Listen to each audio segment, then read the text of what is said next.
The Tom Woods Show, episode 1362. Prepare to set fire to the index card of allowable opinion. Your daily dose of liberty education starts here. The Tom Woods Show. Folks, by now, many of you know that Bob Murphy and I will be engaging in an Oxford-style debate aboard this year's Contra Cruise, the fourth such cruise we've held. And I keep saying that I'm going to crush Bob so badly, people are going to need to carry his corpse off the ship. And that may have been a bit of a downer for some of you. So let me remind you that before Bob perishes miserably, we're going to be playing games, having a lot of laughs, getting to know a lot of wonderful people, and seeing some beautiful sights in Alaska.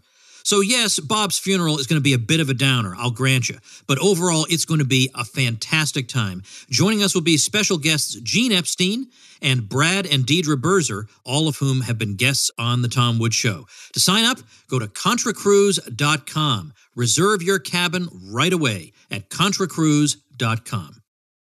Hi, everybody. Tom Woods here, talking to Frank Karsten once again. Frank is the chairman and founder of the Mises Institute of the Netherlands, which you can visit at Mises, MISES.nl. He also founded the More Freedom Foundation, a Dutch libertarian organization. I'll link to that also at tomwoods.com/1362. He's the author of Beyond Democracy, a book we've talked about in the past. But today we want to talk about his new book, The Discrimination Myth. Frank, welcome back. Well, thank you, Tom, for having me. It's been quite a while since we've spoken, and we did actually have a very good conversation about your book, Beyond Democracy, which I see mentioned and pictured at the end of this particular book. Let's go on to yet another controversial topic, namely the topic of this book. I mean, you don't write books about tulips or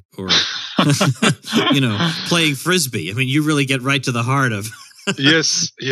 Well, I don't like writing myself, so that's the only reason that I write is that I think, okay, this is still a gap in the libertarian library.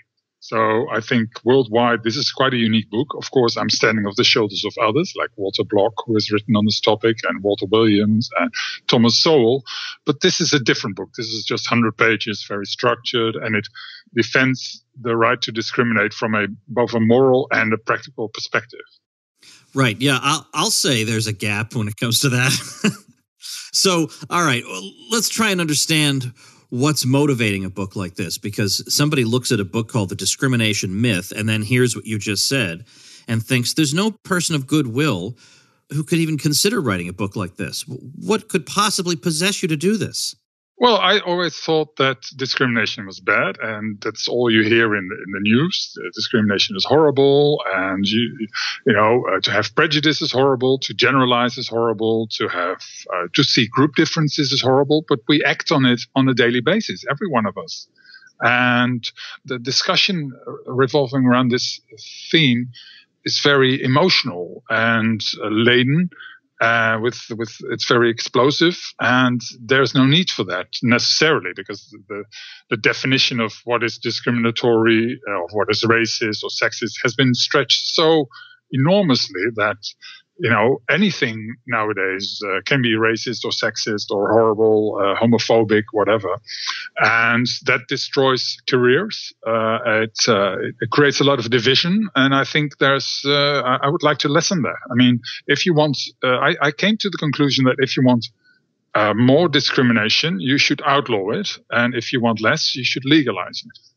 And the libertarian mindset regarding discrimination was always, as I learned from a moral perspective, people should be free to associate with whomever they want. And I felt that I had to write the book because I found out that there are many, many laws that are actually conducive to discrimination and that don't seem to have a link to discrimination directly, but are very detrimental to certain groups in society. And Walter Williams has on your show indicated that, for instance, one of them is the minimum wage law. And I also found out that anti-discrimination laws are counterproductive. They create more division, what we actually see now in the United States, but also in the Netherlands, where I reside. And it creates more division, discrimination, and exclusion. There's so much packed into all the things you just said. Sowell, who's somebody I admire and have read for many years, makes, among many other points, the point that occupational licensing can have a disparate impact on members of minority groups. He says, but there's no racial pressure group advocating getting rid of them, because even though it would clearly and obviously have a good effect in many cities to make it easier to enter certain professions, since the laws in favor of occupational licensing don't explicitly have a racial element, it's no particular feather in a black politician's cap to get rid of them. He wants to be involved in abolishing things that clearly and obviously have a racial dimension, and there are fewer and fewer of those these days. So he says, here's things that you could do right now, today, that would help the people in your community. But that doesn't happen because the things that you'd be doing would be too general. They wouldn't be specifically targeted at minorities, even if as a practical matter, they would help minorities. Now, of course, I want to return to your extremely provocative claim that if you want less discrimination, you should legalize it and all this sort of stuff. I want to get back to that. But let's start with a couple of early examples, early as in where they're located in your book. You mention two cases that illustrate the importance of what you're talking about. One involves the restaurant Hooters, and the other one involves the website Christian Mingle. Tell us what happened in both cases. Well, this was a case with Hooters. This is a restaurant chain in the United States that deals with sexy waitresses and stuff. So they hire mainly women for these jobs, of course.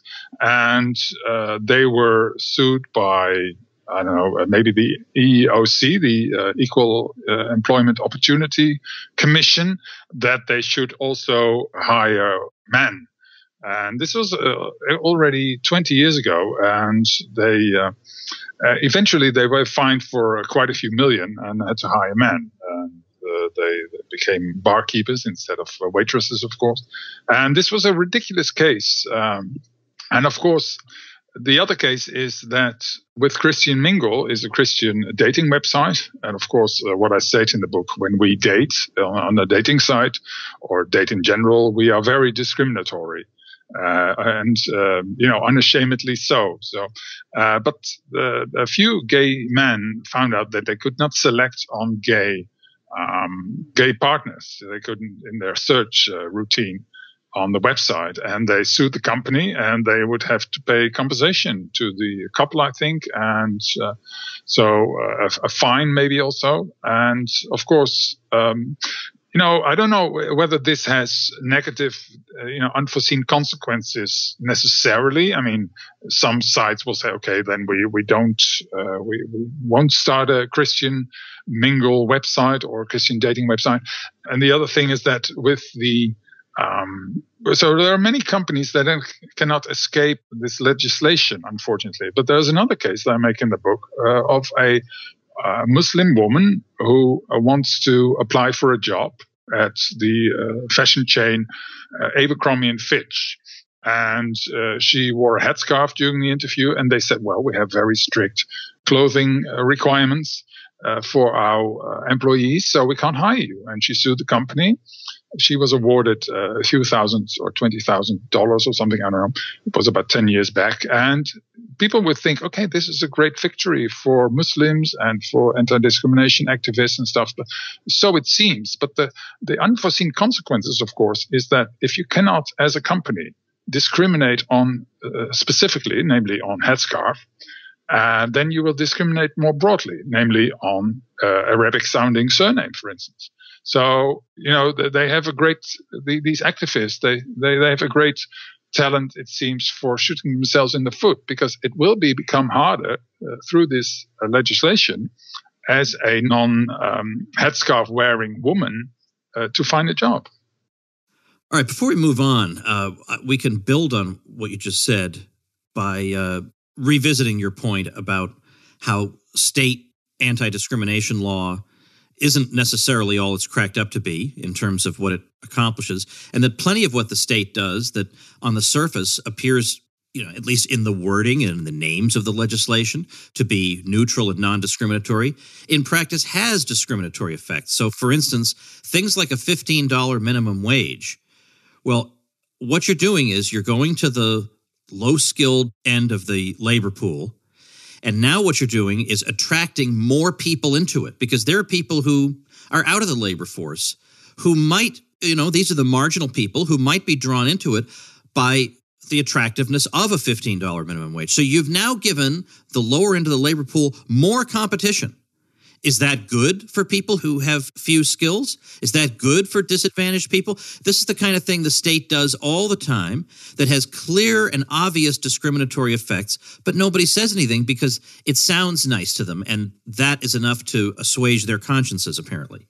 That's true. I mean, it's, I don't know, those activists, sometimes called social justice warriors, I don't know if their version of social justice is the correct one, but they want to be applauded for good intentions, and they don't want to be held accountable for bad results. And you see that all the time in economics, that good intentions often lead to unforeseen consequences, and this is a very, very bad example of that.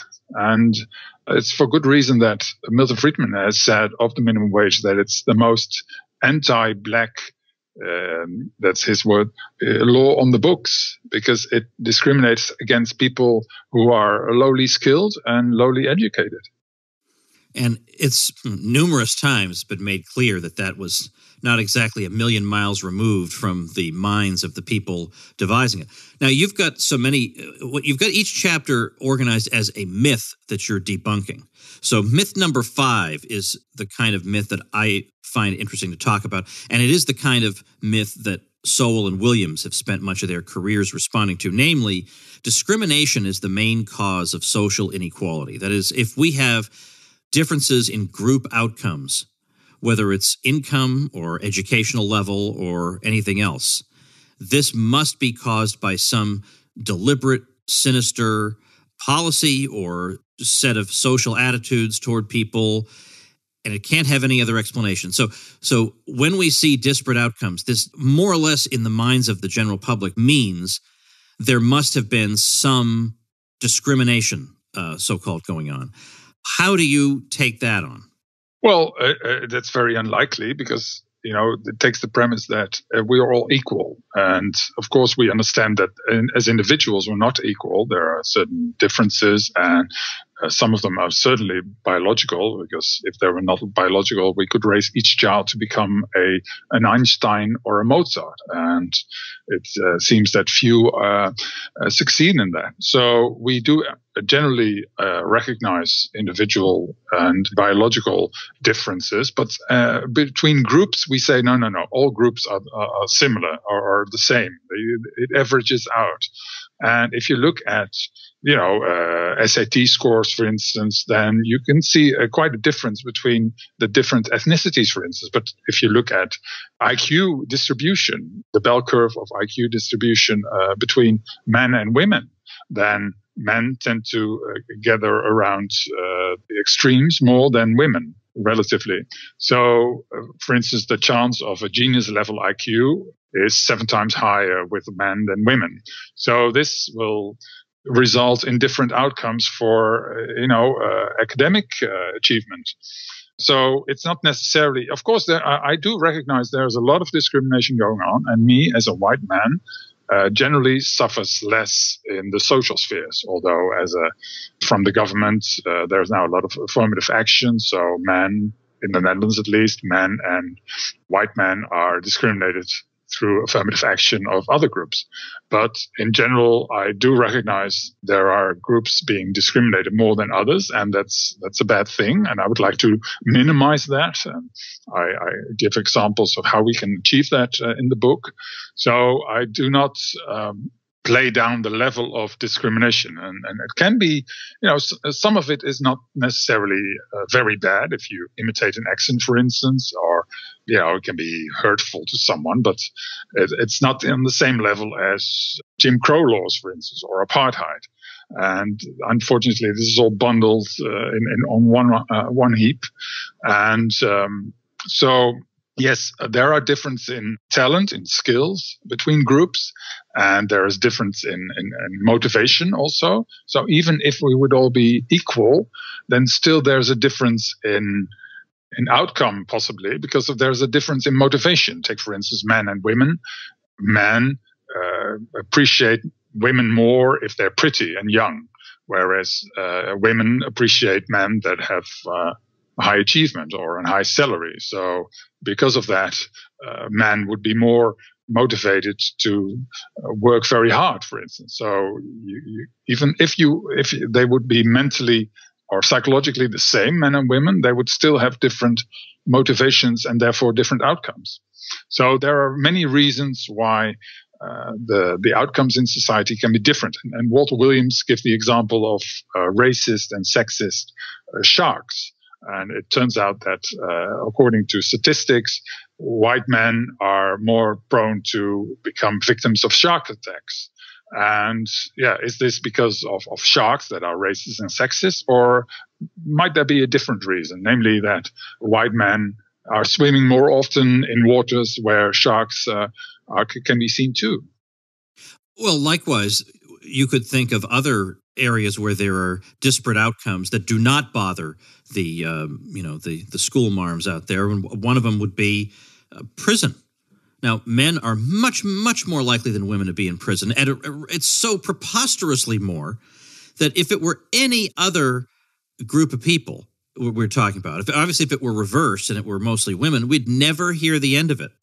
Whereas here, because men can just take abuse all day long, it's just no one even considers that maybe there's an injustice here. And by the way, I'm not saying there's an injustice here. It's probably correct. Now, let's leave aside that some people are in prison for nonviolent offenses.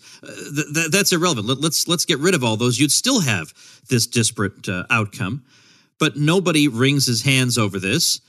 So it's not as if they're just constantly up all night worrying. Men are 5 times more likely to be struck by lightning than women.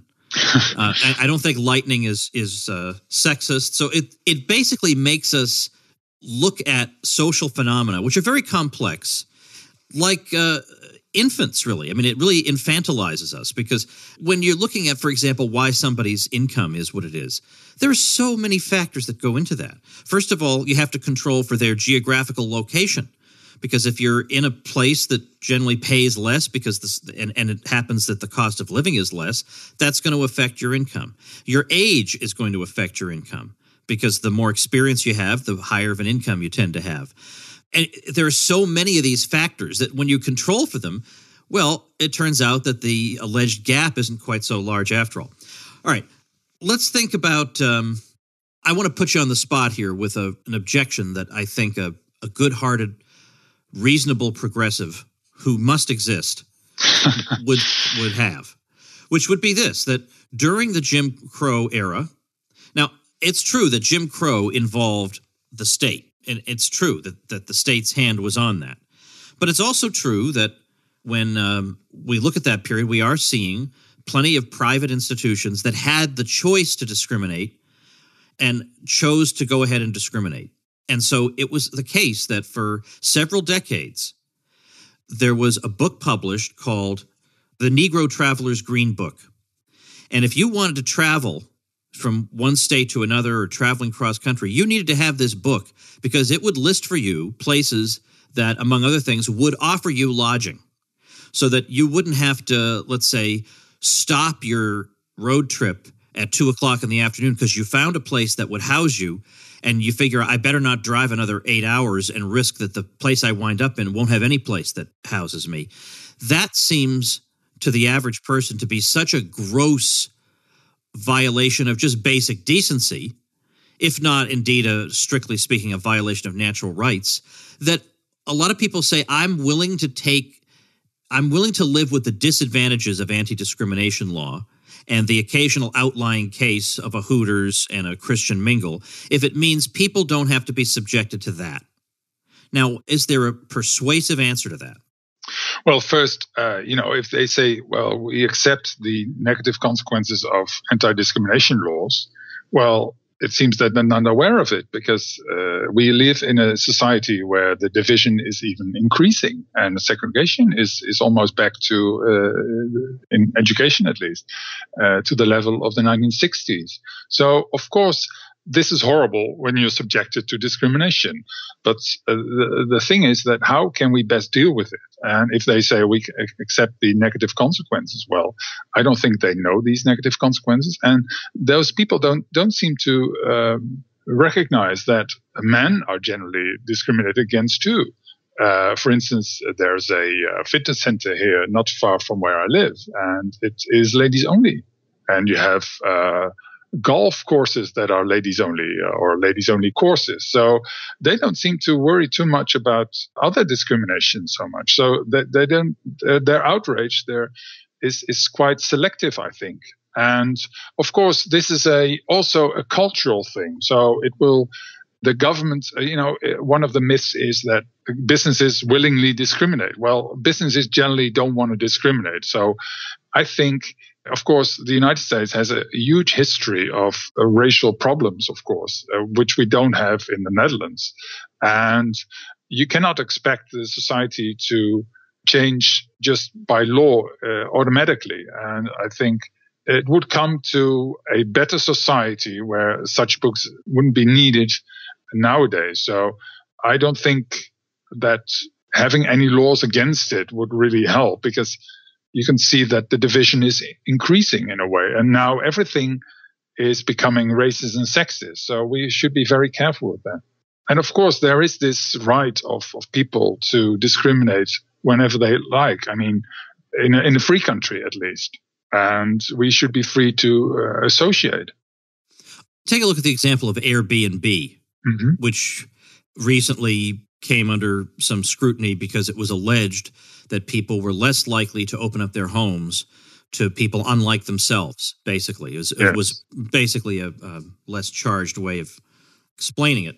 And so the result of that was, well, I want you to tell us, what was the result of that? What do you think the likely consequences of that are? Well, it seems, yes, if you're now a member of Airbnb, you should sign a non-discrimination agreement.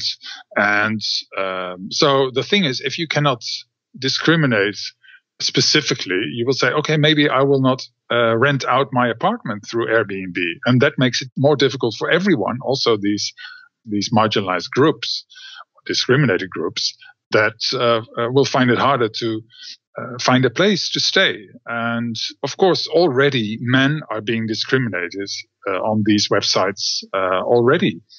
For instance, take another site like couch surfing. Well, if you're a woman, you have a far bigger chance of getting a free place to sleep.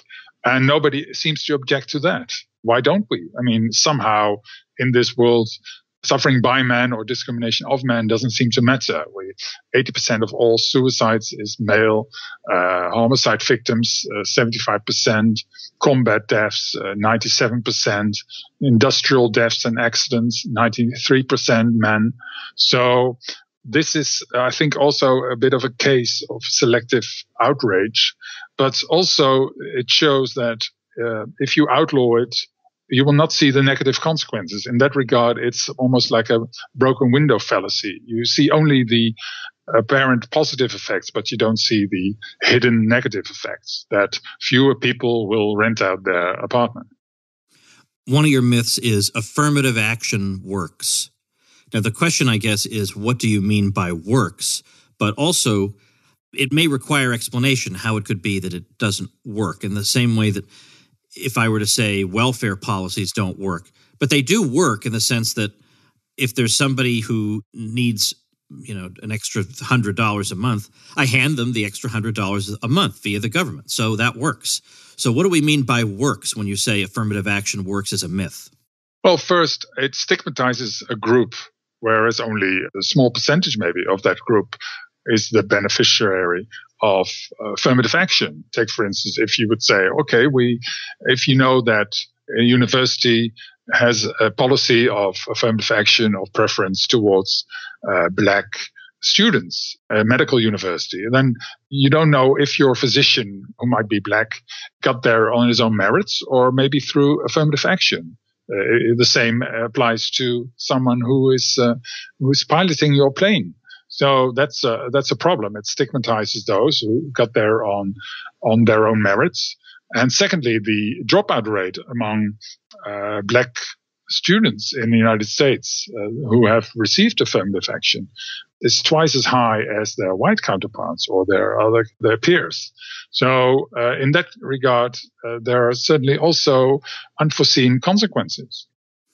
How about anti-discrimination laws work? Because there, it does seem as if they work, right? I mean, you tell a business you cannot discriminate, and so they do generally stop discriminating. They don't put a sign in the window that says only whites need apply or whatever. That doesn't happen anymore. So it does seem as if they work. What do you mean when you say they don't work? Well, of course, if something is outlawed, it doesn't mean that something won't happen anymore. And if you cannot discriminate specifically, or you cannot be open about it, you will be silent about it. And you say, okay, for instance, let's not hire certain groups because within that group we cannot exclude certain individuals who we don't like. One example that I gave was with the Muslim lady who wore a scarf. So, and people are generally silent about it. They don't say, okay, well, actually we do discriminate, but we don't, we're not open about it. The same applies to, take for instance, if you would have a dating site in which it was forbidden to discriminate on religion or ethnicity, of course, people would stop discriminating on that, maybe directly or openly. But that they would do it in a different way. They would not respond to certain groups or individuals, or they would say, "Okay, I will go to a different dating site where I am allowed to discriminate." So this has you see a lot of discrimination that is less explicit than it used to be. But you cannot measure that, but you can conclude it from how the human mind works. I'd like to read, if I may, a couple of passages from Sowell himself that relate to recent U.S. history and what it tells us about anti-discrimination law and affirmative action. And he says that in the period from 1954 to 1964, the number of blacks in professional, technical, and similar high-level positions more than doubled. In other kinds of occupations, the advance of blacks was even greater during the 1940s, when there was little or no civil rights policy, than during the 1950s when the civil rights revolution was in its heyday. The rise in the number of blacks in professional and technical occupations in the 2 years from 1964 to 1966 after the Civil Rights Act was in fact less than in the 1 year from 1961 to 1962 before the Civil Rights Act. If one takes into account the growing black population by looking at percentages instead of absolute numbers, it becomes even clearer that the Civil Rights Act of 1964 represented no acceleration in trends that had been going on for many years. The percentage of employed blacks who were managers and administrators was the same in 1967 as in 1964 and 1960. Nor did the institution of goals and timetables, meaning affirmative action, at the end of 1971 mark any acceleration in the long trend of rising black representation in these occupations. True, there was an appreciable increase in the percentage of blacks in professional and technical fields from 1971 to 1972, but almost entirely offset by a reduction in the percentage of blacks who were managers and administrators. And then he goes on to talk about other groups where we likewise see similar long-term upward trends that had begun years before the 1964 Act and were not accelerated by it or by affirmative action. So he says Mexican-American incomes rose in relation to those of whites between 1959 and 1969, but not at a greater rate than between 1949 and 1959. And then moreover, Chinese and Japanese American households had matched their white counterparts in income by 1959, and by 1969 were earning 1/3 more. That's not the story we should hear. That's not what should have happened if the version of basically how society works that we hear from the social justice side were correct. That's my point. Yes. Well, correct. There's many unforeseen consequences. For instance, you have the same thing with the Americans again, with Disabilities Act. After it was enacted, and the act said that as an employer, you have to make reasonable accommodations for those with disabilities.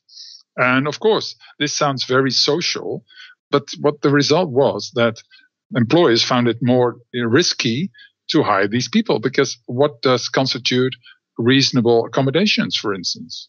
So with these laws that are apparently well-intentioned, these groups find it harder to get a job, because then they say, okay, well, I hire someone and then the government tells me how I should deal with this person. And, these laws are generally extended and stretched. So the requirements are stepped up, and it becomes more difficult to hire these people.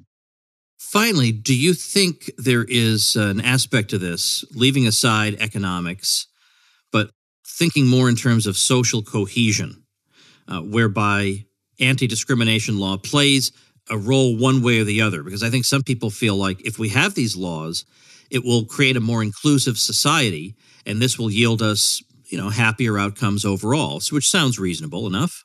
Well, what we can see now in the United States, and please share with me if you disagree with, I see a very polarized society, and the same is in the Netherlands, because it used to be that you were a racist if you thought that blacks should sit in the back of the bus, or you were a sexist if you think women should be in the kitchen. That's the right place for them, if you would think that.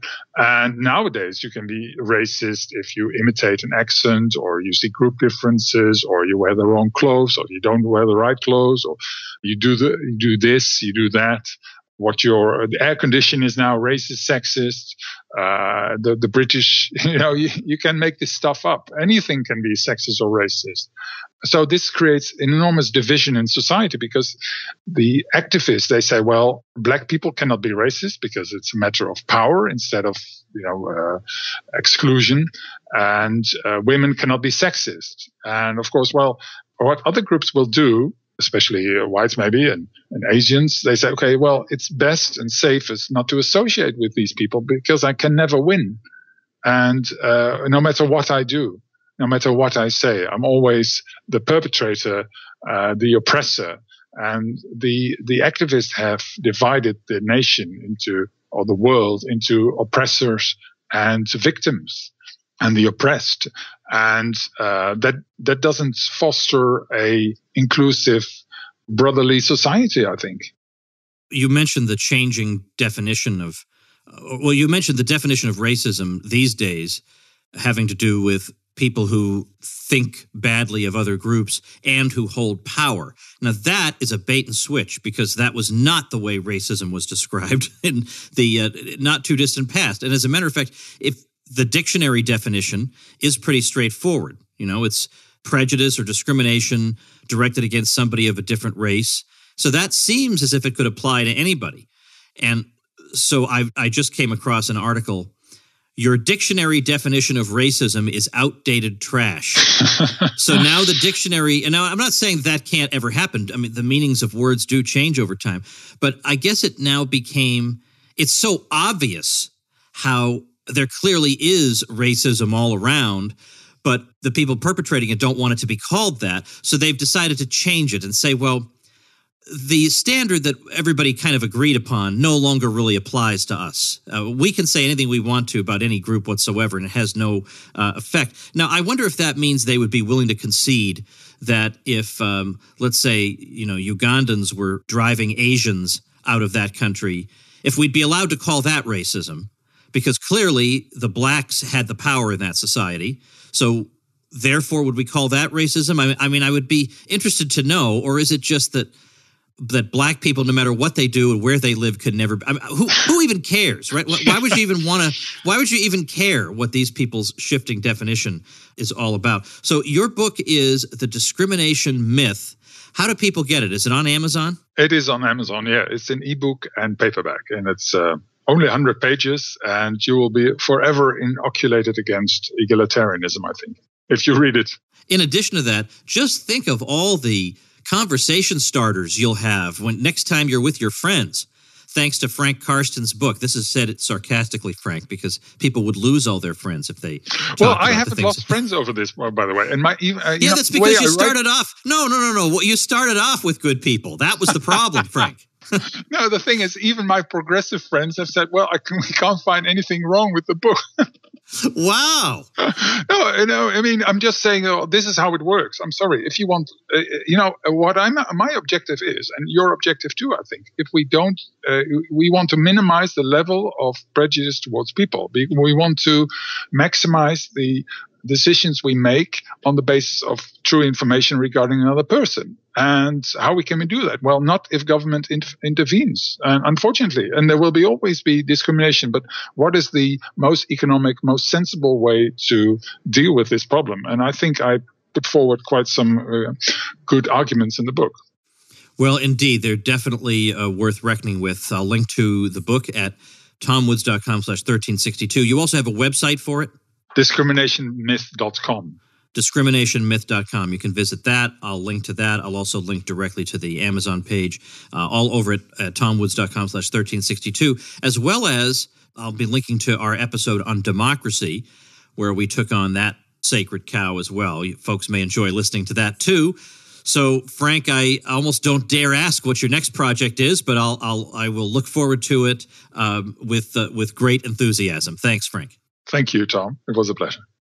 All right, folks, that's going to do it. Now, if you haven't yet grabbed my ebook, Think for Yourself, which is about professors who stood up to the PC mob, you're depriving yourself of a pleasure. You're really, really going to enjoy that one. Those are some outstanding stories by some great and inspiring people.